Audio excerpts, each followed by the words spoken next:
to the Game Nexus, everybody. Stewart and Dwayne, and I'm doing my own intro today because we are looking at a little bit of a passion project of mine, which is Genesys by Fantasy Flight Games. And it arrived out of the blue. It arrived totally out of the blue. As in, I didn't even think it was coming out this year. Yeah. Yeah. And I had to go down and pick up my pre-ordered copy and feel like a total jackass because it's Christmas time. And you buy yourself a gift. And I bought myself a gift. Awful person. Now, terrible person. But the thing is, you said that this book is not shipping on the FFG website. Yeah, when I picked this up, the day I picked it up, it was saying that it was up for like continued pre-order. Right. But so local. I've seen it. I've seen photos of it on shelves elsewhere, though. Okay, so we're safe to say this is out in the wild and people are enjoying it. Yeah, gotcha. And it's great. So what's the deal with Genesys if you haven't done your research? So yeah, Genesys.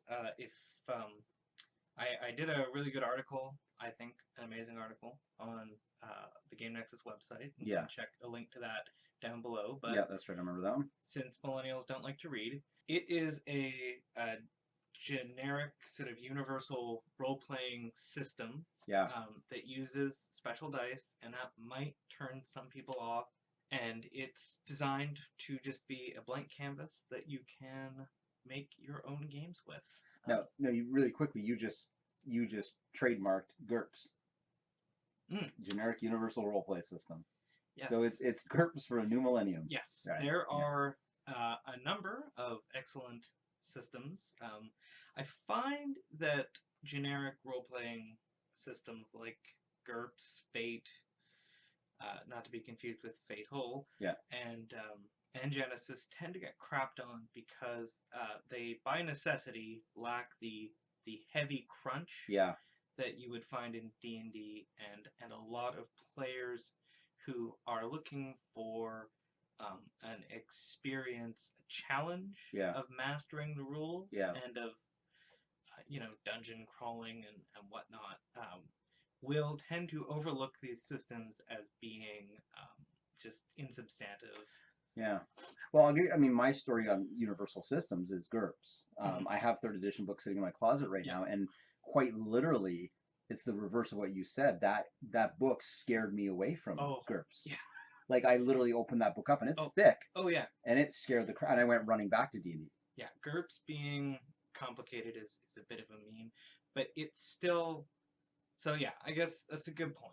It gets crapped on because it is so complicated. Like, it's one core book, very thick core book, and then thousands of source books. Yeah, source books. And I actually went and bought one of the source. I bought GURPS Supers. I even bought GURPS Witch World, which was a novel written by somebody as well. And I found that the source books were light on crunch. So I ended up having a core book and a source book, and I had to keep bouncing back and forth. Yeah, so it's a very, very interesting system. And then like Fate, which I have all the Fate books. Haven't played Fate.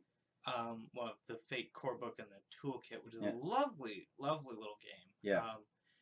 That tends to be overlooked because of its lack of crunch. Now, Genesys, it comes with sort of 3 campaign ideas in the back. So there's a weird war. Okay. There's a fantasy, a sci-fi, and a space opera. Oh, wow. And they're super light little modules, but just kind of to get you on your way. Yeah. But we know that there will be dedicated source books. Well, so when this was being demoed at Gen Con, they were running a Rune Wars mod on it, or like a mission, an adventure based on that IP. Right. That's their Descent world, right? Yes. Yeah. And so it's been sort of soft confirmed that we're going to be getting that. Yeah. There has been speculation that at the completion of the Games Workshop license that they had, that this might have been an attempt to sort of license-proof their games. So they could release a splat book for an IP that they had a license with. Oh, and right. Then when that license ended, they didn't have to worry about they didn't have losing a system.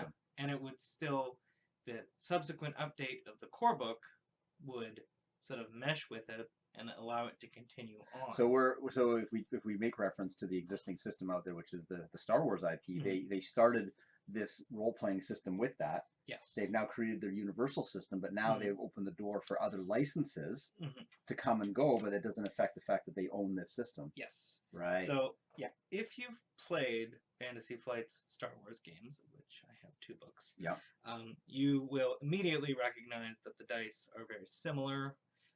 So it's basically 2 different kinds of 8-sided dice. So are your difficulties? Yeah, 12-sided dice and 6-sided dice. Right, which is your boost or your hindrance. Or so, and those are going to have symbols on them. In Genesis, those symbols are, they're basically positive and negative. Like each symbol has a counter. Yeah, exactly. And so there's success and failure. Yeah, and your net successes result in success. Yeah. There's so success, failure, advantage, threat, and triumph and despair. Right. So those last 2, a triumph is a success and an advantage, and a despair is a failure and a threat.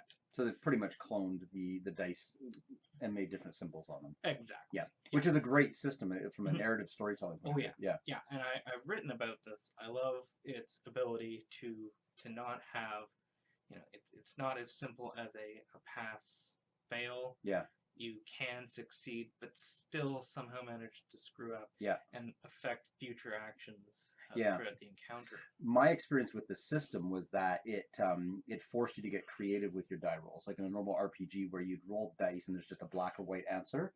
Here there was layers of gray, right? Yeah. And so it almost, from a storytelling point of view, forces the players and the game master to actually interpret the role. Yeah.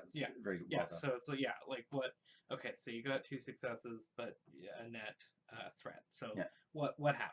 Like, what do you think? Yeah. What's the twist? Yeah. What's the twist? Or the other way around is you fail, but you have a glimmer of hope buried in that roll where something good did come out of that roll, even though you failed the actual attempt, right? Yeah.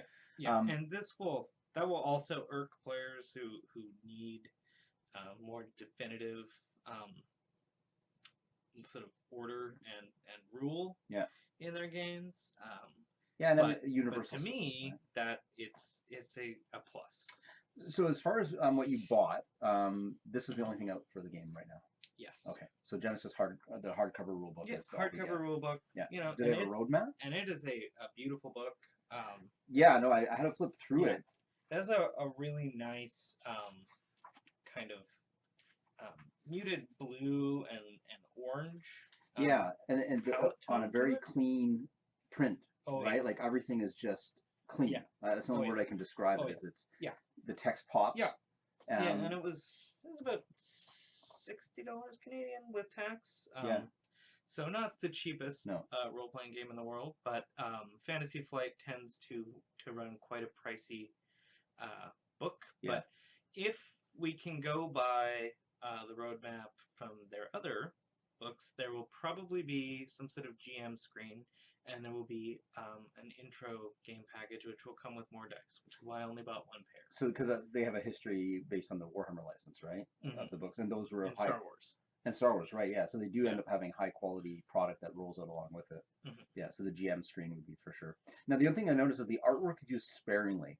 My only guess is that they didn't want to just sort of barf artwork onto the pages of the core book and probably saving that for spot books.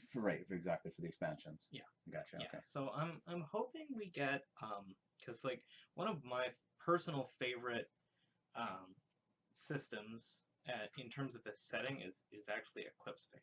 I love hard sci-fi. I love it. Yeah. And the D100 system, it's just like I especially found in Dark Heresy when I was running Dark Heresy. It'd be like, oh, your bolter fires 30 shots. Rolling 3 D100s sucks. Yeah. There's just no 2 ways about it. Yeah, this narrative dice keeps it pretty. Pretty. And so like you might find yourself rolling a lot of dice anyway, but rolling 3 or 2 D10s 30 times. Yeah.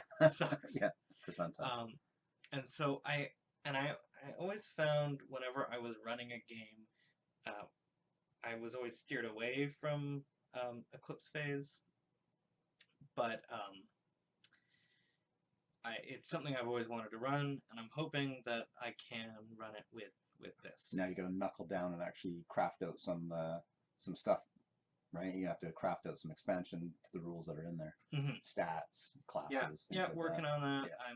I'm done classes for the Yeah. next little while. Got some exams coming up, but I've got more free time now. Well, for me, the one thing that jumped out at me is if Modifus doesn't hurry up and get their button gear with the Infinity RPG, we've got Genesys, which is ready to go. So, overall verdict is it's a good product, a really finely polished book they've released that's setting the bar quite high for future releases that we hope will be coming shortly.